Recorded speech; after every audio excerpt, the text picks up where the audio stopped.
이 시간을 통해서 주님의 은혜가 여러분 가운데 충만하게 임하길 간절히 소망합니다. 아멘. 어떻게 명절 연휴 잘 보내셨습니까? 되게 긴 것 같았는데 정신 차려 보니까 벌써 끝났습니다. 대부분 이렇게 연휴를 즐기고 또 끝날 때 아쉬워하는 건 이 연휴가 주는 여유와 쉼이 있기 때문이 아닐까 합니다.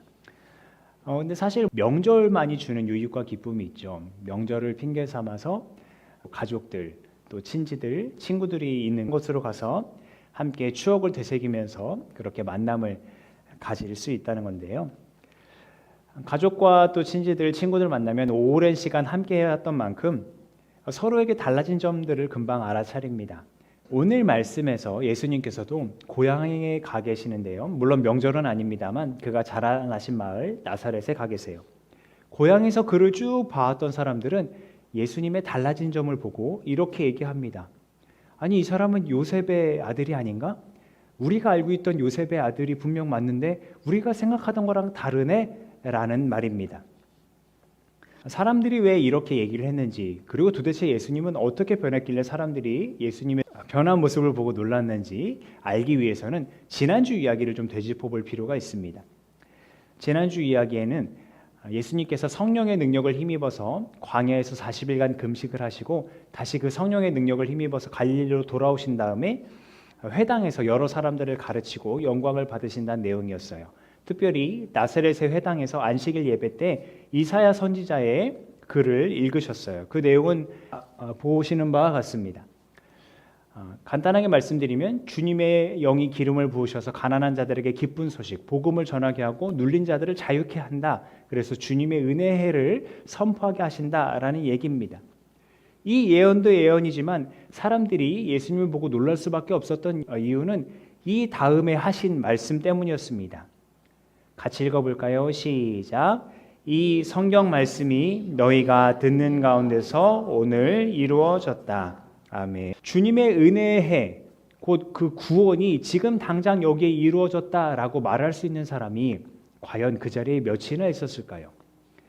메시지의 내용도 내용이지만 그것이 이루어졌다 선포할 수 있는 것은 하나님 혹은 하나님이 보내신 사람만이 할 수 있다라고 생각하고 있었기 때문에 그 회당에 앉아 있었던 일반적인 유대인들은 그 말에 놀랄 수밖에 없었던 거예요. 도대체 저 사람이 어떻게 구원이 이루어졌다고 선포할 수 있을 것인가?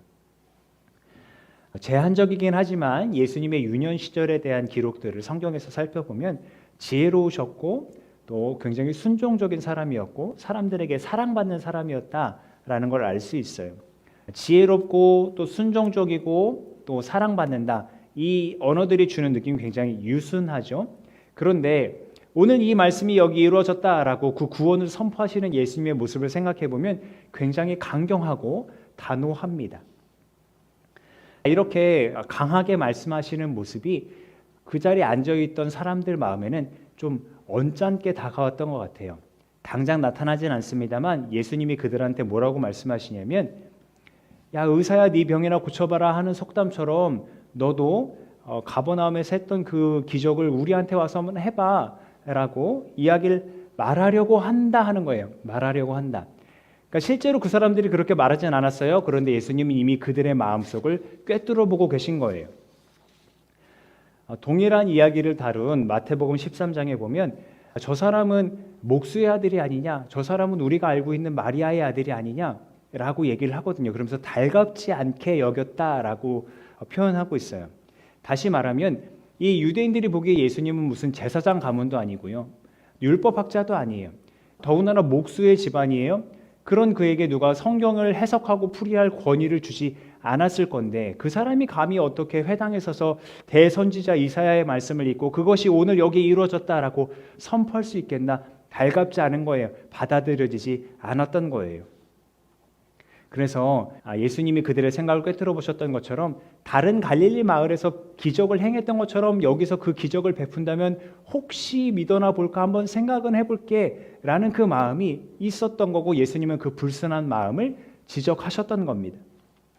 그래서 자신을 인정하지 않는 그 나사렛의 사람들에게 예수님은 이렇게 말씀하세요. 아무 예언자도 자기 고향에서 환영을 받지 못했다고요. 본인이 지금 환영받지 못하고 있는 걸 너무 잘 알고 계시는 거죠. 이 이야기를 하시고 예언자들의 고향에서 환영받지 못했다는 그 근거를 대시는데 두 가지 이야기를 하세요. 하나는 엘리야 선지자의 이야기고 하나는 엘리사 선지자의 이야기예요.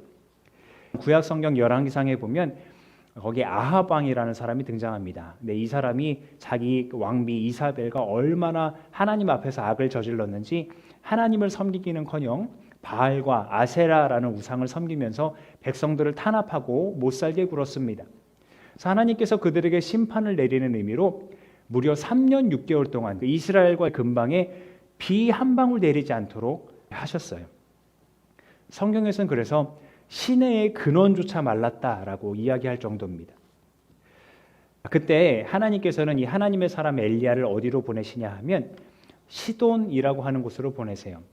갈릴리의 조금 더 북쪽에 있는 이방 지역이었는데요. 거기에서 한 과부를 만나게 하십니다. 그래서 음식물을 준비하라 말씀하게 하세요. 근데 이 과부는 내가 지금 당장 이거 먹고 죽으려고 했는데 어떻게 당신을 섬깁니까? 그런데 엘리야는 단호합니다. 하나님께서 나에게 베풀라 하셨다. 그래서 정말 순종해서 마지막 남은 밀가루 반죽해서 엘리야에게 바쳤을 때 하나님께서 엘리야를 통해 부으시는 복이 뭐였냐면 그 3년 6개월의 가뭄이 끝날 때까지 그 집에 기름통과 가루통의 가루가 전혀 마르지 않은 그런 축복을 받게 하셨습니다. 다른 한 예는 예언자 엘리사에게 나병을 치유받은 나아만 장군의 이야기입니다. 이 나아만은 이스라엘의 장군이 아니었고요. 옆나라 아람 왕의 군대 장관이었는데 나병으로 너무 힘들어하고 있던 중에 엘리사의 소식을 듣게 돼요. 그래서 직접 찾아가고 여러 우여곡절 끝에 기적적으로 그의 나병이 싹 낫게 됩니다. 성경 표현에 보면 아기 피부와 같아졌다라고 이야기를 합니다. 이렇게 엘리야가 만난 과부와 엘리사가 만난 나아만 장군의 공통점을 찾자면 유대인이나 이스라엘 민족이 아닌 이방인이었다는 거예요. 다시 말해서 이방인이 은혜를 받는 동안 이스라엘 백성들은 은혜를 받지 못했다는 거예요. 그들은 우상을 섬기느라 하나님을 찾지 않았고 하나님이 주시는 은혜를 받지 못했어요. 그래서 자연스럽게 하나님의 사람들을 인정하지 않았어요. 그래서 이 하나님의 사람들은 이방 사람들에게 하나님의 은혜를 베풀었던 거죠. 이것을 예수님은 상기시키시면서 지금 너희들의 마음이 나를 인정하지 않는 것이 바로 이와 같다라고 말씀하시면서 예언자는 고향에서 인정받지 못한다 말씀하신 겁니다. 예수님께서 이렇게 그들의 속내를 들춰내시니까 이 사람들이 당황합니다. 당황하다 못해 화가 치밀어 오릅니다. 게다가 하나님의 은혜가 유대와 이스라엘이 아닌 이방인에게 향하고 있다는 말은 그들의 화를 북돋우는 결과를 낳았던 거예요. 결국 그들은 화를 참지 못하고 예수님을 회당 밖으로 끌어냅니다. 동네 밖에까지 몰고 갑니다. 그리고 동네 끝에 있는 그 산 벼랑에서 예수님을 밀쳐 떨어뜨리려고 합니다. 아직 예수님의 때가 오지 않았기 때문에 위험한 순간을 모면하셨지만 아주 긴박한 상황이었던 건 틀림없죠. 그들이 예수님을 그렇게 죽이려고 했던 것은 구약 말씀에서 거짓 선지자는 죽여도 된다라는 말씀에 근거해서였을 겁니다. 그러나 그렇게 예수님을 인정하지 않고 마치 죽여야 할 거짓 선지자처럼 생각하고 있었던 것은 나사렛에 있던 유대인들이 예수님을 통해서 선포된 하나님의 은혜를 인정하지 않겠다라고 스스로 인정한 꼴이 되어버렸던 겁니다. 다시 한번요. 예수님을 인정하지 않고 죽이려 함으로써 그들에게 베풀어질 하나님의 은혜를 거부한 꼴이 되었다는 겁니다. 그러니까 지금 보고 있는 말씀은 그동안 우리가 주연절기에 봐왔던 말씀들, 영광스럽게 메시아로서 존재감을 드러내셨던 그런 말씀들과는 아주 사뭇 다른 분위기를 나타냅니다. 강력한 반대에 부딪히기도 하고 또 죽음의 위협에도 맞닥뜨렸으니까요. 그러나 이것이 중요합니다.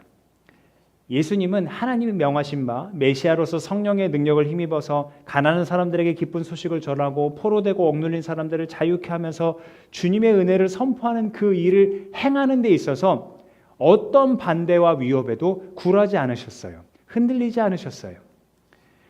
반대를 받지 않는다는 얘기는 인기를 얻는다는 얘기인데 마찬가지로 예수님은 사람들이 듣기 좋은 말을 하면서 그들의 인기를 구하지 않으셨어요. 그래서 어떻게 보면 사람들이 반대하는 것이 당연했을지도 모릅니다.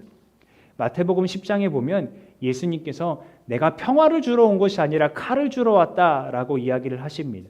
그래서 나보다 네 가족들 어머니 아버지 더 사랑하는 사람은 적합하지 않다라고 말씀하시고요. 심지어 네 목숨을 나보다 소중히 여기는 사람도 적합하지 않다고 말씀하십니다. 그 목숨을 버리고 나를 쫓아오면 오히려 그 목숨을 얻을 것이다 라고 말씀을 하시니까요. 이 말씀을 통해서도 우리의 신앙에 대해서 생각해 볼 수 있어요.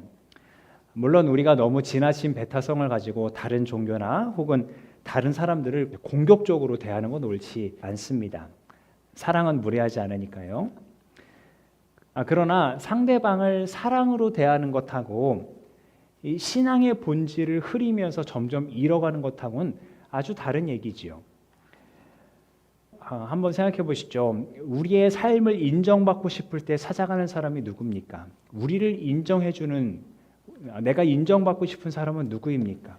우리 주변의 사람입니까? 아니면 예수님입니까? 우리가 예수님을 믿고 따르는 예수님의 제자라면 결국은 예수님께 인정받기 위해 그의 말씀에 순종해야 하지 않을까요? 혹 예수님을 따르는 데 있어서 주변의 사람들의 눈치가 좀 보이거나 좀 자신감이 없어질 땐 오늘 구약 말씀으로 읽었던 예레미야 선지자에게 주신 하나님의 말씀을 기억하시기 바랍니다. 같이 읽어볼까요? 시작. 그러나 주님께서 나에게 말씀하셨다. 너는 아직 너무나 어리다고 말하지 말아라. 내가 너를 누구에게 보내든지 너는 그에게로 하고 내가 너에게 무슨 명을 내리든지 너는 그대로 말하여라. 너는 그런 사람들을 두려워하지 말아라. 내가 늘 너와 함께 있으면서 보호해 주겠다. 나 주의 말이다. 아멘. 또한 예수님은 하나님의 구원의 은혜를 혈연이나 특정 지역에 국한시키지 않으셨어요. 요한복음 8장에 보면 예수님께서 유대인들을 향해서 진리가 너희를 자유케 하리라 말씀하셨을 때 유대인들이 우리는 이미 아브라함의 자손이라 자유한데 뭘 더 자유케 합니까? 라고 따져 묻거든요. 그때 예수님께서 그들에게 이렇게 말씀하세요. 니네가 정말 아브라함의 자녀라면 아브라함이 했던 일을 너희도 해야 되지 않겠냐? 근데 너희들은 진리를 전하는 나를 죽이려 한다. 그러니까 오늘 이야기를 다시 한번 생각해 보시면 예수님께서 하나님의 은혜를 이방인들이 받았다고 하자 예수님을 벼랑 끝으로 몰고 가서 죽이려고 했던 그 유대인들, 그들은 자신들만이 선택받았고 하나님의 구원의 은혜가 자신들만을 위한 것이라고 생각하고 있던 것에서 벗어나지 못하고 있던 거예요. 하나님의 구원의 은혜를 자신들의 한계 아래 가두어 놓고 그것만을 누리고 있으려 했다는 겁니다. 그러나 예수님의 복음은 그 장벽을 오히려 넘어섰던 거죠. 한계를 넘어서려 했다는 증거는 예수님이 읽으시면서 선언하셨던 그 말씀에서도 우리가 찾아볼 수 있는데요. 한번 보시겠습니까? 예수님께서 인용하셨던 말씀은 이사야서 61장 1절과 2절의 말씀이에요. 특별히 2절의 말씀에 보면 주님의 은혜와 하나님의 보복의 날을 선언한다라고 되어 있는데 누가복음에서 기록한 예수님의 말씀은 주님의 은혜의 해를 선포하게 하셨다만 있습니다. 그러니까 보복의 날이라는 게 의도적으로 빠졌다라고 우리는 생각할 수 있는 거죠. 이 보복은 이방인들을 향한 심판을 의미합니다. 그러나 예수님은 의도적으로 이 보복에 대해서 읽지 않으셨고 그럼에도 그 말씀이 이루어졌다라고 선포하셨잖아요. 그 이야기는 곧 뭐겠어요? 보복이 이루어지지 않는다 아니면 최소한 미루어졌다라고 생각해 볼 수 있는 거죠. 다시 말해서 예수님이 선언하신 이 은혜의 해는 유대인들, 곧 아브라함의 자손들만이 아니라 그들을 넘어서는 이방인들에게까지 선포되어서 그들도 영적인 아브라함의 자손, 곧 하나님의 구원받은 백성으로 살아가게 할 거라는 의미를 담고 있었다는 겁니다. 그러니까 오늘 말씀에서 사르밧 과부와 나아만 장군의 이야기를 하신 것도 바로 그런 의미 중에 하나였다고 우리가 해석할 수 있는 거고요. 무엇보다 지금 여기에서 예배드리고 있는 저와 여러분, 우리가 바로 그 혈통과 지역을 넘어서서 복음, 하나님의 구원의 은혜를 누리고 있는 산 증인들 아닙니까? 여러분 이 중에 유대인 혹시 계십니까? 안 계시잖아요. 예루살렘에 혹은 이스라엘에 살고 계신 분 계십니까? 거기가 본적지인 분 계십니까? 아니잖아요. 그럼에도 우리는 그 복음을 믿고 하나님의 구원받은 백성으로서 은혜를 누리며 살아가고 있으니 우리가 산 증인 아니겠습니까? 그렇게 구원의 은혜를 누리는 우리이지만 우리도 어느새 유대인들처럼 그 복음을 우리 안에 가두어 놓고 있는 것은 아닌지 좀 돌아보았으면 합니다. 이 복음을 그저 내가 죽어서 천국 가게 해주는 티켓 정도로만 생각하고 있는 것은 아닌지, 혹은 나의 욕심을 이루어주기 위한 만능 열쇠 정도로만 생각하고 있는 것은 아닌지 우리가 생각해 보았으면 합니다. 혹여라도 그런 마음이 있었다면 마음을 바꿔 먹어야겠죠. 예수님께서 선포하시고 나타내신 그 복음을 우리 안에, 이 좁디 좁은 우리 안에 제한하지 않았으면 좋겠습니다. 대신 우리의 한계를 넘어서서 하나님 나라의 놀라운 신비를 경험하게 하는 하나님의 통치와 능력으로 날마다 그것을 경험하고 누릴 수 있기를 바랍니다. 예수님이 우리를 구원하시고 또 하나님 나라를 선물로 주셨다는 이 사실은 너무나도 기쁘고 즐거운 일이기에 복음입니다. 그러나 한편 이 복음을 살아내는 건 쉽지 않은 일입니다. 좁은 길을 걸어가야 가능한 일입니다. 세상 사람들의 말과 시선에 흔들리다 보면, 휩쓸리다 보면 내 중심이 예수님의 말씀에서 벗어나려 할 때가 많은 것 경험하실 겁니다. 그 좁은 길에서 벗어나려 할 때가 있음을 여러분 또한 경험하실 거예요. 또한 예수님 말씀 믿는다 하면서도 그 말씀을 나의 한계 안에 가두려 하고 내 욕심을 위해 사용하려 한다면 그것은 복음을 제한하는 일이 되겠죠. 그러나 복음을 제한하는 대신 복음의 능력 가운데 살기 위해서 우리 예수님처럼 성령님의 능력을 덧입기를 간구했으면 좋겠습니다. 그리고 그 능력으로 세상의 멍에가 아니라 예수님의 멍에를 지게 해달라고 간구하시길 바랍니다. 그래서 그 간구한 대로 여러분의 그 삶의 영역에서 또 여러분이 마주하는 여러 관계에서 그 예수님의 말씀을 또 복음을 지켜내기 위해 애쓰며 또 힘쓰는 여러분이 되기를 간절히 바랍니다. 사도 바울이 빌립보 교회에 보내는 이 편지가 우리에게 위로와 도전이 되길 바라는데요. 우리 한 목소리로 같이 읽겠습니다. 시작. 여러분은 오로지 그리스도의 복음에 합당하게 생활하십시오.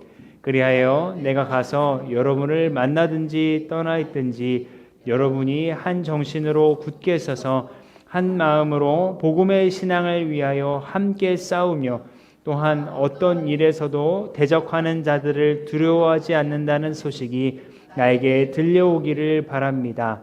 이것이 그들에게는 멸망의 징조이고 여러분에게는 구원의 징조입니다. 이것은 하나님께서 하시는 일입니다. 아멘. 기도하겠습니다.